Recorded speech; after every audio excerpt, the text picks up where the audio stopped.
अस्सलाम वालेकुम all, hope so everyone is very good. तो आज जो है एफएमटी के 3 एक्सपीरियंस आप लोगों के साथ शेयर करूँगी मेरी कैंडिडेट्स के। आज 3 कैंडिडेट्स का टेस्ट था सियालकोट सेंटर पे एफएमटी का।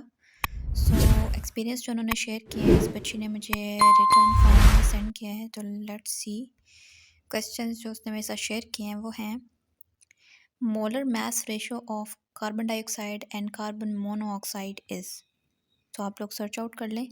मोलर मास ऑफ H2SO4, फिर what is unit of energy, what is the day on 25 December 2020।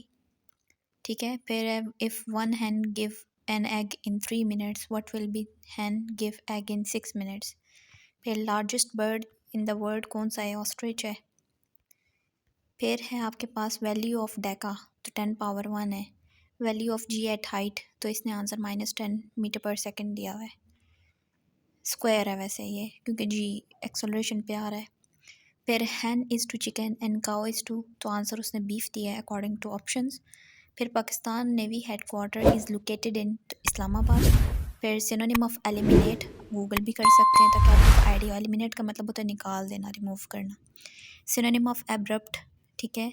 फिर क्वेश्चन था Naseem is older than Waseem but younger than Ahmad, who is eldest, कौन बड़ा है।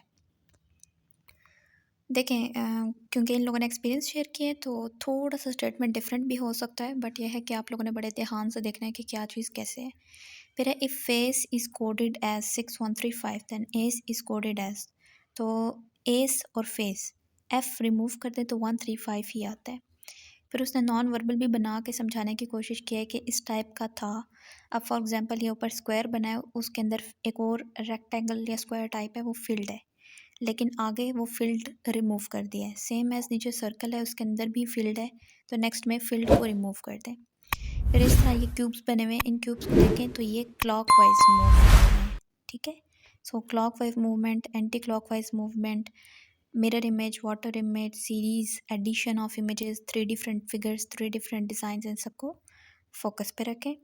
फिर है if an matrix has 1 row it is called row matrix, according to option उसने ये दिया है। फिर आइडेंटिटी मैट्रिक्स रिप्रेजेंट वैल्यू, ठीक है। फिर 1397 मल्टीप्लाई 1397 इक्वल्स टू, सो इस टाइप के आपके क्वेश्चन होते हैं, बहुत इजी होते हैं। 40 क्वेश्चंस होंगे एकेडमिक के, 40 ही वर्बल नॉन वर्बल के होंगे, बहुत ज़्यादा इजी होते हैं और आप लोग इजीली सॉल्व कर भी सकते हो, ठीक है। So let's move on to the second one.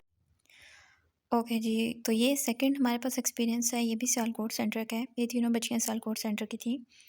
Ma'am verbal और नॉन वर्बल बहुत इजी था, इंटेलिजेंस के 40 क्वेश्चन थे, बहुत इजी थे। जो ट्रिक्स नॉन वर्बल की आपने बताई थी वैसी ही थी, और वर्बल में परसेंटेज के question, relation like blood relation के क्वेश्चन, डेज रिलेटेड क्वेश्चन, इस तरह के एमसीक्यूज थे।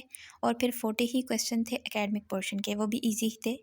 इंग्लिश के ज़्यादातर टेंसेस थे और पार्ट ऑफ स्पीच थी। मैंने आप लोगों को जो वीडियो में बताया आप लोग चाहो रीड आउट कर सकते हैं।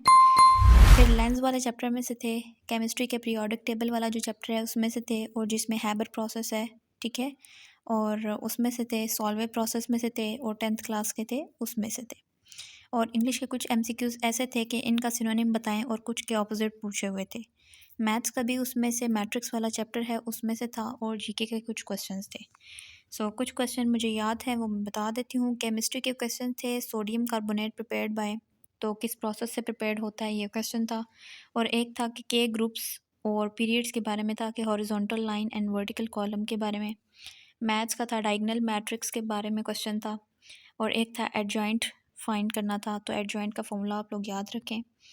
डिटर्मिनेंट का भी याद रखें। और एक क्वेश्चन था कि 1/4 प्लस डैश इक्वल टू 3/4, तो आप लोगों ने इसको सॉल्व करना था। और फिज़िक्स के लेंस वाले चैप्टर में से क्वेश्चन थे, एग्जैक्ट क्वेश्चन याद नहीं मुझे। जनरल नॉलेज का क्वेश्चन था बांग्लादेश इज़ रिटन बाय। फिर नेशनल एंथम के बारे में क्वेश्चन था। इंग्लिश का एक था क्लीन का ऑपोजिट क्या है, नैरो का ऑपोजिट क्या है, एक एडवर्ब के बारे में क्वेश्चन था।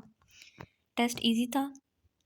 इंग्लिश और केमिस्ट्री के ज़्यादा एमसीक्यूज़ थे। केमिस्ट्री का एक ये भी था कि कौन सा कंपाउंड लिक्विड है, ऑप्शंस में क्लोरीन, ब्रोमीन और इस तरह के ऑप्शंस थे। और इंग्लिश का एक वर्ड था ऑब्सोलीट। अच्छा, ऑब्सोलीट जो चीज़ है ना, मैं आपको बता दूं, जो चीज़ यूज़फुल नहीं होती, जिससे आप मतलब which is not going to be in use again, useless हो जाती है, उसके लिए वर्ड यूज़ करते हैं। तो इसका सिनोनिम पूछा हुआ था। So this was her experience, hopefully आप लोगों के लिए हेल्पफुल होगा। इजी होते हैं लेकिन फोकस करना पड़ता है, टाइम मैनेजमेंट करनी पड़ती है। अब चलते हैं थर्ड एक्सपीरियंस की तरफ। Okay, so this was third experience, ये भी सियालकोट सेंटर का है। टेस्ट क्लियर हो गया, एक्सपीरियंस शेयर किया उन्होंने। Laiba Mushtaq, centre Sialkot, status clear. First of all thanks to Allah mighty and then ma'am. अगर आप लोगों को वर्बल और नॉन वर्बल के कॉन्सेप्ट क्लियर होंगे तो पहला पोर्शन क्लियर होगा। और एकेडमिक में बायो का तो कोई क्वेश्चन नहीं था इनका, लेकिन जो क्वेश्चन इन्हें याद थे वो बताती हैं। How many districts in Islamabad, Google पे कर लें search out. Biggest hospital of Pakistan, total area of Balochistan, in which reaction energy is released. तो इसी के साथ का आप दूसरा भी वैसे खुद से देख सकते हैं कि in which reaction energy is absorbed. फिर मैथ्स के थे, एक्स की वैल्यू फाइंड करनी थी। फिर atomic mass of water, empirical formula of chloroform. फिर एटॉमिक नंबर इज़ कॉल्ड। फिर एक्सपेरिमेंटल एरर को कैसे रिमूव कर सकते हैं। फिर रेजिस्टेंस डिपेंड अपॉन व्हाट। फ़िलहाल यही क्वेश्चन याद हैं, बाकी जो मैम ने लिंक प्रोवाइड किए थे वहाँ से भी करें, अल्लाह बेहतर करेगा इंशाल्लाह। So this was her experience, hopefully आप लोगों के लिए हेल्पफुल हो। और इंशाल्लाह और भी ब्रेक बाय ब्रेक एक्सपीरियंसेस मेरे पास जो मेरी कैंडिडेट्स के आएंगे मैं ज़रूर शेयर करूँगी। सो इन सबको भी गो थ्रू करके जाएँ और कोशिश करें कि अपने कॉन्सेप्ट क्लियर रखें, टाइम मैनेजमेंट करें। पर क्वेश्चन 15 to 20 सेकंड दें, इजीली क्वेश्चन सॉल्व आउट हो जाते हैं। So best of luck ahead. If you have any query you can ask on Instagram as well and also in the comment section.